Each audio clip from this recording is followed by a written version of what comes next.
નમસ્કાર વિદ્યાર્થી મિત્રો, ધોરણ 9 વિષય યોગ સ્વાસ્થ્ય અને શારીરિક શિક્ષણ, પાઠ નંબર 6 રમત દરમિયાન થતા અકસ્માતો અને પ્રાથમિક સારવાર વિશે આપણે જાણશું. વિદ્યાર્થી મિત્રો, આજે એની પ્રસ્તાવના. પ્રાચીન સમયમાં ફુરસદના સમયનો ઉપયોગ કરવા કે મનોરંજન મેળવવા લોકો રમતગમતમાં ભાગ લેતા.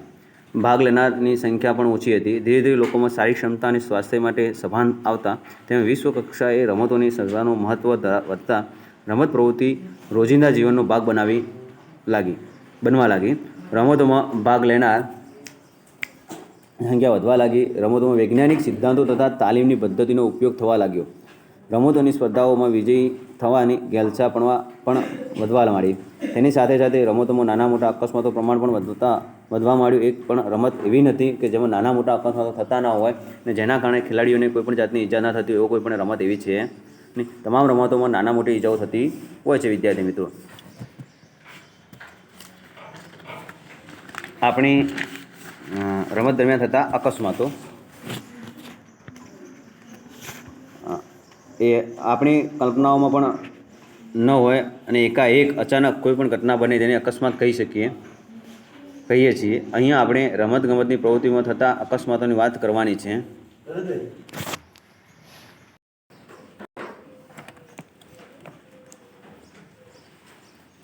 રમતના ખુલ્લા મેદાનમાં કે જિમ્નેશિયમ હોલમાં, દોડનાર ટ્રેક ઉપર કે રોડ ઉપર થતી લાંબા અંતરની દોડ, મેરેથોનમાં પડવા અથડાવામાં અકસ્માત થતા હોય છે. સ્વિમિંગ પૂલમાં ડૂબવાના કે ડાઇવિંગ દરમિયાન ઈજા થવાના અકસ્માત થવાની પૂર્ણ સંભાવના હોય છે.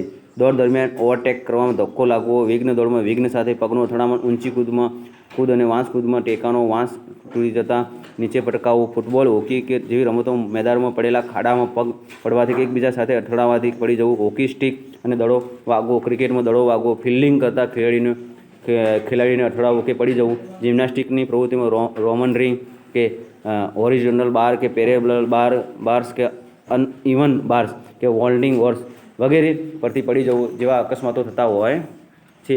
જે આપણે જાણીશું. અકસ્માતના કારણો વિશે આપણે જાણીશું. વિદ્યાર્થી મિત્રો, અકસ્માતના થવાના કારણો શું હોય છે?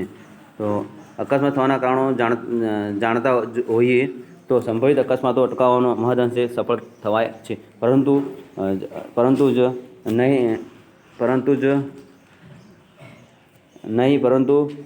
એટલું જ નહીં, પરંતુ અકસ્માત થવાથી થતી ઈજાઓની સારવાર કરવામાં પણ ઈજા અને અકસ્માતનું કારણ જાણવાથી સરળતા રહે છે. તો આપણે રમત દરમિયાન અકસ્માત થવાના કારણો વિશે જાણકારી મેળવીશું. 1. મેદાનની બનાવટ. જો મેદાનની બનાવટ એટલે જો મેદાન સમતળ ના હોય, ઉડખડું હોય, નાના મોટા ખાડા હોય કે ખેલાડીને સંતુલન ગુમાવવા માટે ખાડા પર આવતા પડી જાય છે. મેદાન અંકન કરવા માટે મેદાનમાં કાયમી કોઈ નિશાની કે ઈંટો, લોખંડની પાઇપો, ટુકડા કે જમીનમાં દાટેલા હોય, નિશાનીમાં કિનારીમાં ખુલ્લી હોય કે ઠેસ લાગે એવી કોઈ થાય એવા મેદાનમાં સપાટી લીસી ન હોય તો પણ લપસી જવાય એવી હોય, અથવા મેદાનમાં અધરેખામાં નજીકમાં તારની વાડ કે દિવાલ થાંભલા હોય ત્યારે પણ આવા અકસ્માતો થવાના કારણો હોતા હોય છે. રમતમાં વપરાતા સાધનો. રમતમાં વપરાતા સાધનો બનાવટ યોગ્ય ન હોય એટલે કે કોઈ પણ જાતના રમતો ટકાઉ ન હોય, તૂટવાથી પણ અકસ્માત સર્જાય છે. ક્રિકેટ માટે લેગ ગાર્ડ, આર્મ ગાર્ડ કે ચેસ્ટ ગાર્ડ કે હેલ્મેટ, બૂટ વગેરે યોગ્ય બનાવટા ન હોય, કોઈ સારી કંપનીના ન હોય તો પણ અકસ્માત થવાની સંભાવના. જિમ્નાસ્ટિકમાં સાધનો મજબૂત ન હોય તો પણ ઈજા થવાની સંભાવના ખૂબ હોતી હોય છે. ખેલાડીઓનો ગણવેશ. જો રમતને અનુરૂપ ગણવેશ ના હોય તો પણ આપણે અકસ્માત થવાની સંભાવના વધારે રહેતી હોય છે. શારીરિક સંપર્ક. જો ફૂટબોલનો ખેલાડી હોય કે હોકીનો ખેલાડી હોય, દડા પર કાબૂ મેળવવા પરસ્પર વિરોધી ખેલાડી અલગ અલગ દિશામાંથી દોડતા આવે ત્યારે એકબીજા સાથે અથડાવાથી પણ અકસ્માત થતો હોય છે. ખેલાડીની કૌશલ્યતા નિયમોનું સંપૂર્ણ જ્ઞાન. જો નવા ખેલાડી હોય પણ તે રમતના કોઈપણ નિયમો અજાણ હોય, પૂરેપૂરા જાણતા ના હોય, કૌશલ્ય નિયમો ન જાણતા હોય અને રમતમાં ભાગ લઈ લીધા, એ રમત ઘણી વખત જૂના ખેલાડીઓ પણ બદલાયેલા નવા નિયમો જાણતા પણ ન હોઈ શકે અને એના કારણે અકસ્માતો થતા હોય છે. અને એ અકસ્માતો એકબીજા ન જાણતા કારણે થાય છે તે થતા હોય છે. ચક્રફેંક, અથોડા ફેંક જેવી કૌશલ્ય પર ખૂબ કાબૂ ન હોય ત્યારે પણ આ ફિરકી લેતા વખતે પણ આવા જેવા રોકો થતા હોય, અકસ્માત થવાની સંભાવના રહેતી હોય છે. જુડો, કુસ્તી જેવા રમતો નિયમો વિરુદ્ધના દાવ અજમાવે ત્યારે પણ અકસ્માત થવાની સંભાવના હોતી હોય. શક્તિ બહારની ક્રિયાઓ. પોતાની શક્તિ કરતાં વધારે સંભાળે શારીરિક ક્રિયાઓ કરવાથી પણ અકસ્માત થવાની શક્યતા હતી. 5 કિલોમીટરની દોડવાની ક્ષમતા ધરાવનાર વ્યક્તિ 10 કિલોમીટર દોડે ખરો તો પણ એને સ્પર્ધા જીતવા માટે પૂરી કરવા માટે પોતાની શક્તિ વધારે ઉપયોગ કરે ત્યારે પણ આ અશક્તિ આવતા જ સંતુલન ગુમાવી પડી જતા હોય છે, જેથી આ અકસ્માત થવાની સંભાવના હોતી હોય છે. હવામાન. રમતને અનુકૂળ હવામાન ન હોય ને પણ અકસ્માત થવાની સંભાવના હોય છે. જેમ કે વરસતા વરસાદમાં ઝડપથી પડવાનું જોખમી વધી જાય છે. બપોરના તડકામાં ભેજવાળા અને તડકાવાળા વાતાવરણમાં રમવાથી ડિહાઇડ્રેશન એટલે કે શરીરમાં પાણી ઘટી જવું કે સનસ્ટ્રોક લૂ લાગી જવાની પણ સંભાવના હોતી હોય છે. સાંવેદનિક અસમતુલા 8 નંબર. રમત દરમિયાન ખેલાડી પોતાની લાગણીઓ કે સંવેદનાઓ પર નિયંત્રણ ન રાખી શકે ત્યારે અકસ્માત થતા હોય છે. જેમ કે સ્પર્ધા દરમિયાન જીતની બાજી હારમાં પલટાવી શકાય પલટાતી જોઈ વિદ્યાર્થીઓના હતાશા અને ક્રોધ પેદા થતાં તેઓ ઉશ્કેરાઈ જાય છે અને પ્રતિસ્પર્ધી સાથે બદલાવાની ભાવનાથી પ્રતિબંબી ક્રિયાઓ અને પ્રયુક્તિઓ અપનાવે ત્યારે અથડામણ થાય છે. કેટલીક વાર અતિ ઉત્સાહમાં પણ ભાન ભૂલી નિયમને વિરુદ્ધ રમત રમવાની અકસ્માત થાય છે. અકસ્માતને નિયંત્રણના સર્વમાન્ય ઉપાયો. જો રમતો રમતા અકસ્માતો થતા રહે અને તેને અટકાવવાનો પ્રયત્નો કરવામાં ન આવે તો ખેલાડીઓને રમત દરમિયાન ઈજાઓ થાય અને તેની રમત નીરસ બની જશે, જેથી તે રમતમાં પોતાનો શ્રેષ્ઠ દેખાવ કરી શકશે નહીં. ઈજાઓને કારણે કેટલીક કાયમી ખોડ આવે, ઈજા ગંભીર હોય, મૃત્યુ પણ થાય. આથી ઈજાઓને જન્મવાર અકસ્માત અટકાવવા ઉપાયો વિચારવા જોઈએ.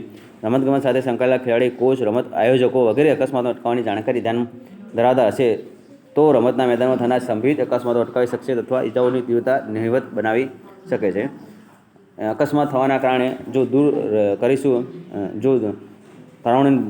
કરીશું તો અકસ્માતો થવાની સંભાવના ઘટશે. આપણે ટકાઉ અકસ્માત થવાના કારણે અકસ્માત થવાના કારણે વિશે સમજ મેળવી છે, તેનો ઉપયોગ સંભવિત અકસ્માતો અટકાવવા કરીશું. 1.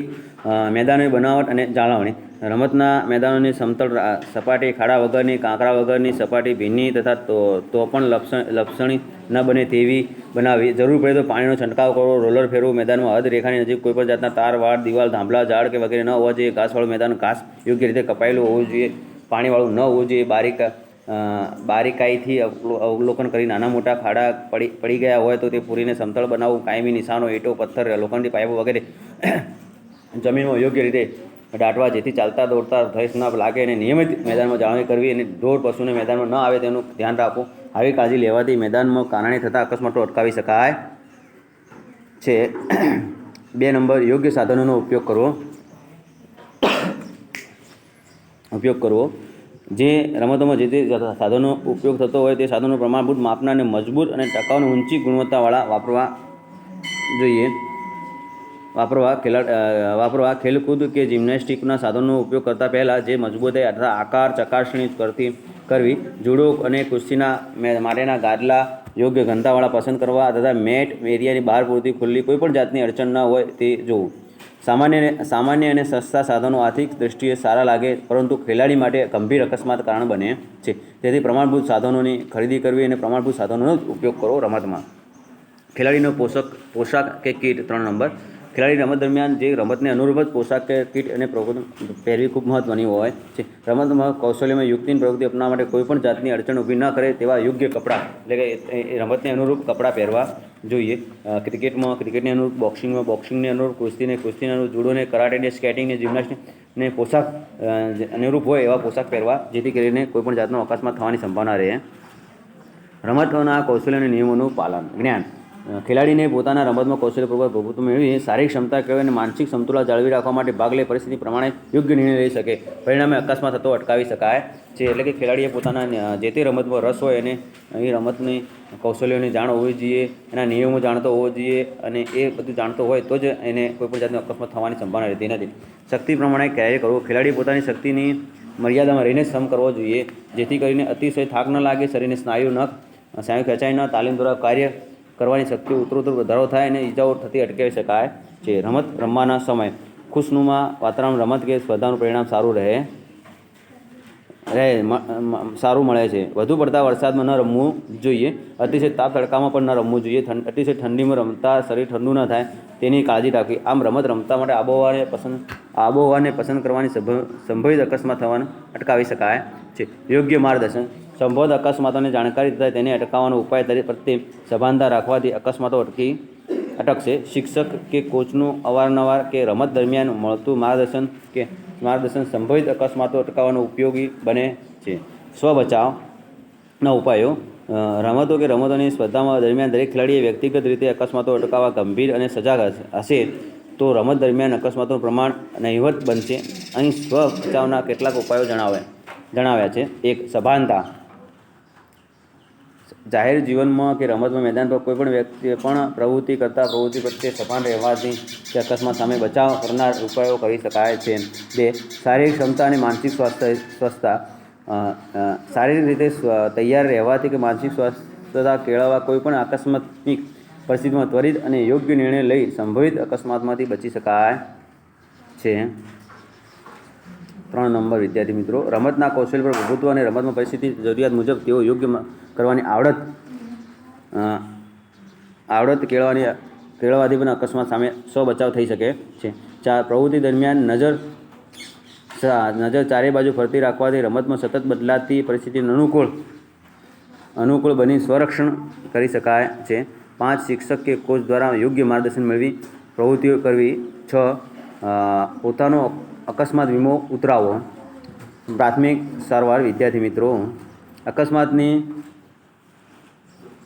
રમતમાં થતા અકસ્માતમાં શરૂઆતમાં પ્રાથમિક સારવાર લાવવી ખૂબ મહત્ત્વની હોય છે. પ્રાથમિક સારવાર. અકસ્માત રીતે ઈજા પામેલ કે અચાનક બીમારીનો ભોગ બનેલ વ્યક્તિને ડાક્ટરી સારવાર મળી રહે તે પહેલાં આપવામાં આવતી રાહતરૂપ તાત્કાલિક સારવારને પ્રાથમિક સારવાર કહેવામાં આવે છે. બીજી રીતે કહીએ તો અચાનક આવી પડેલ બીમારી કે અકસ્માતને થયેલ ઈજાઓ જેવી કે ઘા પડવો, અસ્થિભંગ થવો, રક્તસ્રાવ ડૂબવું, દાઝી જવું, હેમરેજ થવું, બેભાન થઈ જવું વગેરે પરિસ્થિતિઓમાં પીડિતને ડાક્ટર પાસે પહોંચાડતા પહેલાં બીમાર કે ઈજા ઘાતક ન બને તે માટે સ્થળ પર હાજર વ્યક્તિ કે સારવાર આપે તે પ્રાથમિક સારવાર કહેવામાં આવે છે. પ્રાથમિક સારવારનો મુખ્ય ઉદ્દેશ જિંદગી બચાવવી, દુખાવામાં રાહત આપવી, પીડિતને પીડામાં વધારો ન થાય અને બનતી ત્વરાએ ડાક્ટરી સહાય અપાવવી તે છે. જો વિદ્યાર્થી મિત્રો ચેનલ સબસ્ક્રાઈબ ન કરો, સબસ્ક્રાઈબ કરો, લાઇક કરો, શેર કરો અને બીજા નવા વિડીયો જોવા માટે.